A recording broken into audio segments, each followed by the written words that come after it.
Egyptian faience is a sintered quartz ceramic displaying surface vitrification which creates a bright luster of various colors, with blue-green being the most common. Defined as a material made from powdered quartz covered with a true vitreous coating, usually in a transparent blue or green azeotropic glass, faience is distinct from the partly crystalline compound Egyptian blue. Notably, faience is considerably more porous than glass proper and can be cast in molds to create vessels or objects. Although not properly pottery, as it contains no clay and instead contains the major elemental components of glass, faience is frequently discussed in surveys of ancient pottery. As in stylistic and art historical terms, objects made in it are closer to pottery styles than ancient Egyptian glass. Egyptian faience was very widely used for small objects from beads to small statues, and is found in both elite and popular contexts. It was the most common material for scarabs and other forms of amulet and shatter figures, and used in most forms of ancient Egyptian jewelry, as the glaze made it smooth against the skin. Larger applications included cups and bowls, and wall tiles, mostly used for temples.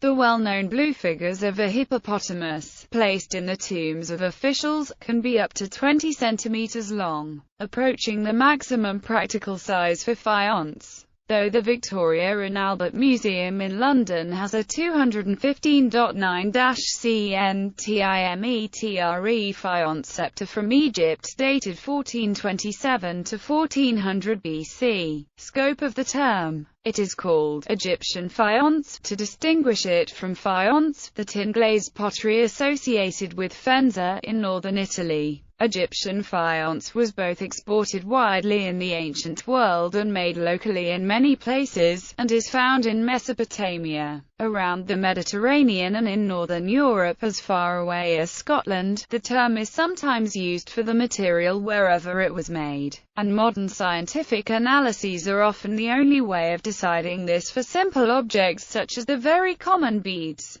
The above will demonstrate that the term is unsatisfactory in several respects, although clear in an ancient Egyptian context. Increasingly, museum and archaeological usage is rejecting it. The British Museum now calls this material glazed composition, with the following note in the information box on their online collection database. The term is used for objects with a body made of finely powdered quartz grains fused together with small amounts of alkali or lime through partial heating. The bodies are usually colorless, but natural impurities give them a brown or grayish tint. Colorants can also be added to give it an artificial color. It can be modeled by hand, thrown or molded, and hardens with firing. This material is used in the context of Islamic ceramics, where it is described as stone paste. Glazed composition is related to glass, but glass is formed by completely fusing the ingredients in a liquid melted at high temperature. This material is also popularly called faience in the contexts of ancient Egypt and ancient Near East.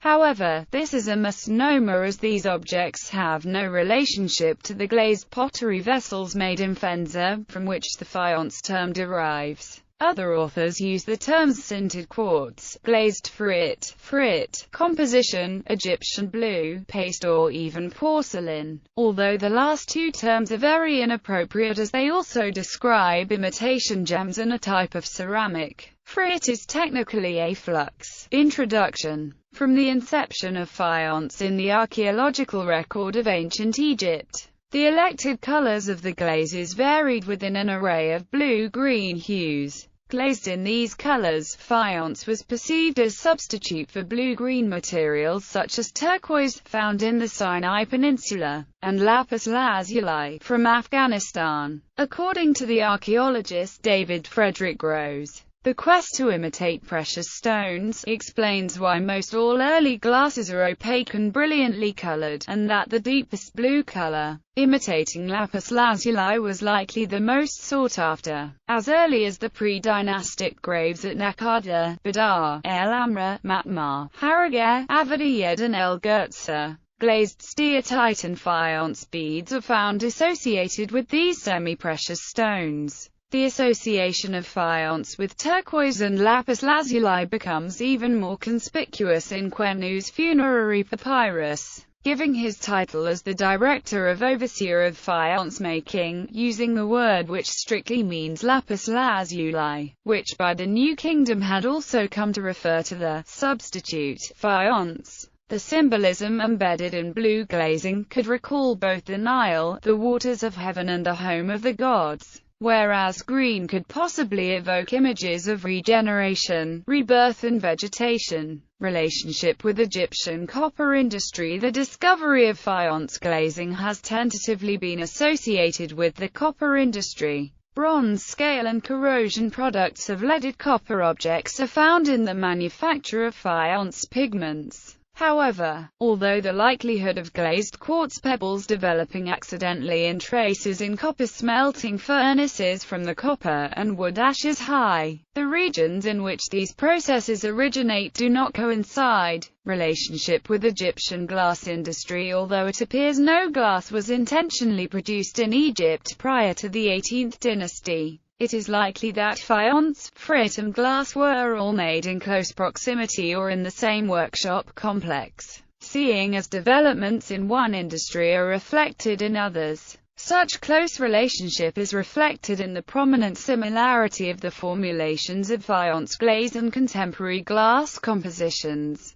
Despite the differences in the pyrotechnology of glass and faience, the latter being worked cold, archaeological evidence suggests that New Kingdom glass and faience production was undertaken in the same workshops. Production, typical composition and access to raw materials. Faience has been defined as the first high-technology ceramic, to emphasize its status as an artificial medium, rendering it effectively a precious stone. Egyptian faience is a non-clay-based ceramic composed of crushed quartz or sand, with small amounts of calcite lime and a mixture of alkalis, displaying surface vitrification due to the soda-lime silica glaze often composed of copper pigments to create a bright blue-green luster. While in most instances domestic ores seem to have provided the bulk of the mineral pigments, evidence suggests that during periods of prosperity, raw materials not available locally, such as lead and copper, were imported. Plant ash from halophyte plants typical of dry and sea areas was the major source of alkali until the Ptolemaic period,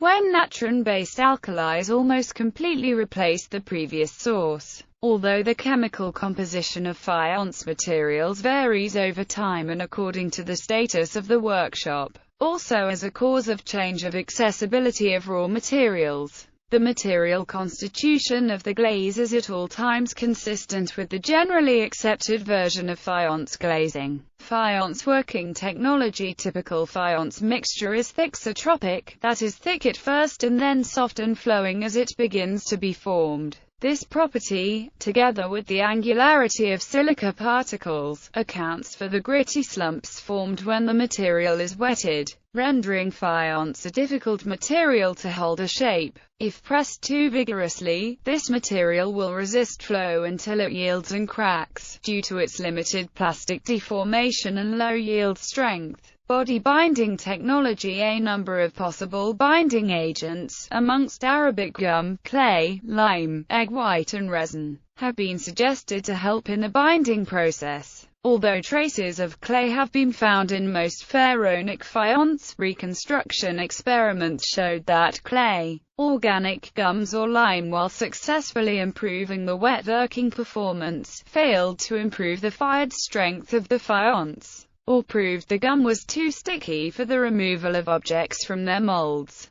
The use of alkalis as binders, in the form of natron or plant ash, produced suitable results in experiments. Pulverized glass or sintered material of similar composition could also enhance the fired strength of faience bodies. The compositions of such glasses is in fact comparable to the published compositions of New Kingdom glass. Body working technology. 3 methods have been hypothesized to shape the body of faience objects: modeling, molding and abrasion, the last being used in conjunction with the first 2. Modeling, scraping and grinding are the techniques most widely used in earlier times. as represented in the material qualities of pre-dynastic and proto-dynastic faience objects. Pre-dynastic bead manufacture is essentially a cold technology, more akin to stone working than glass. A general form of faience is modeled, possibly free-formed by hand, then holes are drilled to create beads. In the Middle Kingdom, the techniques employed are molding and forming on a core, sometimes in conjunction with intermediate layers between the glaze and the body. Marbleized faience, resulting from the working of different colored faience bodies together, so as to produce a uniform adherent body, also appears in this period. Towards the end of the Middle Kingdom, incising, inlaying and resisting techniques appear. These were bound to become progressively popular towards the New Kingdom. In the New Kingdom, beads, amulets and finger rings are produced by a combination of modeling and molding techniques. In this period, sculptural detail is created using inlays of different colored faience or by scraping the body to reveal the white intermediate layer in relief. Molding was first applied to faience manufacture in the Middle Kingdom by forming a model of an object, or employing a finished faience piece, impressing it in wet clay, and later by firing the clay to create a durable mold. The faience paste could then be pressed into the mold, and following drying, be reworked through surface abrasion before firing. Molds could facilitate mass production of faience objects such as amulets, rings and inlays, as evidenced by the several thousand of small open-face, earthenware clay molds excavated at Tel El Amarna. Wheel throwing, possibly occurring from the New Kingdom onwards, is certainly established by the Greco-Roman period,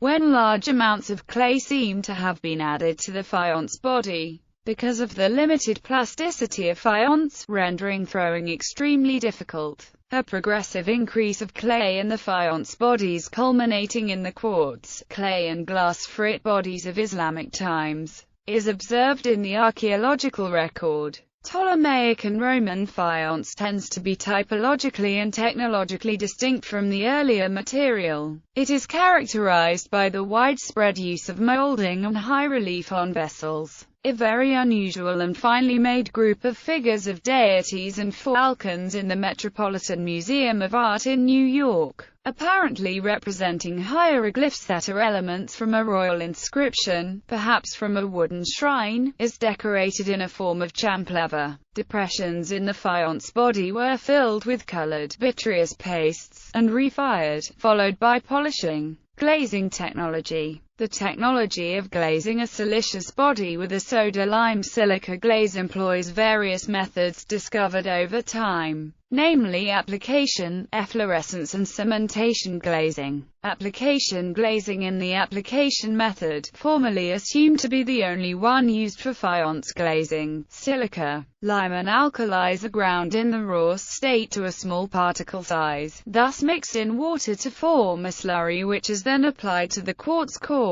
Partial fritting of the slurry favors the first stages of vitrification, which in turn lowers the final firing temperature. The slurry can be then applied to the body, through brushing or dipping, to create a fine, powdery coating. Upon firing, the water from the melting glaze partially diffuses in the sand body, sintering the quartz particles and thus creating some solid bridges in the body. Efflorescence glazing. In the self-glazing process of efflorescence, the glazing materials, in the form of water-soluble alkali salts, are mixed with the raw crushed quartz of the core of the object. As the water in the body evaporates, the salts migrate to the surface of the object to recrystallize, creating a thin surface, which glazes upon firing. Cementation glazing. Cementation glazing, a technique discovered in the Middle Kingdom, is also a self-glazing technique. The possibility of the existence of cementation glazing, also known as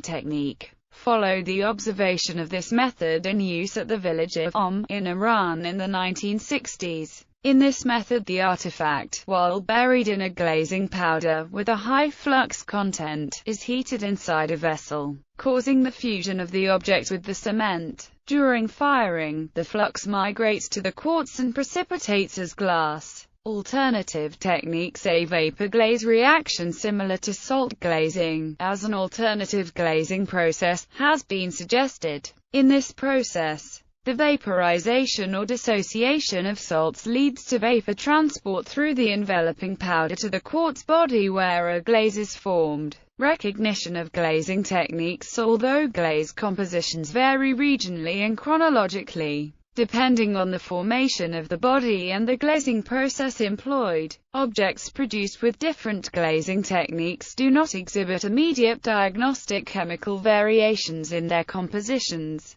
The recognition of the various glazing techniques, through microscopic observations of the degree of sintering and the vitreous phase of quartz body, is also ambiguous. For instance, objects with applied glazes and those which may have been glazed by efflorescence have overlapping characteristic features. The following proposed criteria are subject to variation caused by increases in flux concentration, firing temperatures and time at peak temperatures. Recognition of application glazing. Macroscopically, applied glazes vary in thickness through the body, displaying thicker glazes on bases. The traces of kiln supports, as well as the characteristic tendency to run and drip leading to pooling, may indicate the orientation of the object during firing. In high magnification observations, the interface boundary of body and glaze appears well defined. The absence of interstitial glass in the core is characteristic of application glazing. However, the possibility of adding glazing mixture to the quartz sand body, as well as the use of pre-melted glazes in the later periods, can predictably increase the degree of sintering of the core. Recognition of cementation. Objects glazed through cementation display a thin even glaze all over the body, with no drying or firing marks, and portray a fairly friable and soft body microscopically. The concentration of copper characteristically decreases from the surface. The interaction layer is thin and well defined and the interstitial glass is absent with exception to the vicinity of the boundary layer. Recognition of efflorescence. Glazing. Pieces glazed by efflorescence may show traces of stand marks. The glaze appears thick and prone to cracking, thinning toward the edge of the piece and in concave areas. In high magnification the interstitial glass is extensive. The unreacted salts which have not reached the surface fuse of the body accumulate in the core, creating bridges between the quartz particles. Typologies. An extensive literature has accumulated in attempt to explain the processing of Egyptian faience and develop an adequate typology that encompasses both technological choices and chemical variations of faience bodies. Body color, density and luster provided the basis of the first typology developed for faience. 7 variants were proposed by Lucas and Harris and still permit the archaeologist to distinguish faience objects during field sorting. Classification of body variants. Most of the 7 variants introduced by Lucas failed to recognize the glazing technology utilized or to suggest the stylistic and technological choices embedded in the manufacture of a faience object. However, variant A describes a technologically unique product and as such is still applicable. It has a finely ground underglaze consisting of quartz particles in a glass matrix, often revealed by incisions or depressions cut into the overlying glaze. Glassy faience. Variant T displays no distinct outer layer from the interior. Thus it has been suggested that the term faience is a misnomer and the alternative name of imperfect glass has been advised. Regarding variant F specimens, Lucas suggests the use of lead glazes. However, it appears that lead glazing was never practiced in ancient Egypt. Workshop evidence. The excavations led by Petrie at Tel Amarna and Nocrates have reported finding workshop evidence. Nicholson explains, however, that while a square furnace-like structure at Amarna may be related to faience production, Petrie did not encounter any actual faience kilns at the site. Lucas documented a large number of molds at the palace area of Amenhotep III, at Cantia from dynasties 1920, and at the palace area of Nocrates, also described in different sources as a scarab makers and faience factory. However, seeing there is a lack of carefully documented archaeological evidence as to the nature of faience factory sites, direct information about the glazing process does not exist. Although recent excavations at the archaeological sites of Abydos and Amarna have supplemented our knowledge of the ancient production of faience, gained from the earlier excavated sites of Lisht, Memphis and Naucratis, the differentiation of glass furnaces from faience kilns still remains problematic. Replication experiments, using modern kilns and replica faience pastes, indicate that faience is fired in the range of 800 to 1000 degrees current use. A number of ceramists are experimenting with Egyptian faience, though some of the compositions bear only a passing resemblance to the original Egyptian formulae. There has also been a recent interest in the use of Egyptian faience in 3D printing technology. Gallery, inlay or tile fragment. Selection of amulets of Sekhmet and Bastet, California, 1539 to 1070 BC, 33.578, Brooklyn Museum. Inlaid faience tile with rebus, all the people of the world adoring, probably from a palace of Ramesses II or III. Height, 11.5 centimeters. Hippo, California, 1938 to 1539 BC, Brooklyn Museum. Length, 10.8 centimeters. Dynasty the 12th, Shawita Basket, California, 1400 to 1390 BC, 59.33, Brooklyn Museum. Basket of deep blue faience for a shutter, inscribed with the name of the great royal wife Tia, Queen of Amenhotep II. Gaming board, California, 1390 to 1353 BC, Brooklyn Museum. Game board with counters and sliding drawer to contain him. Blue faience with ornament and markings in black, inscribed with Horus name of King Amenhotep III.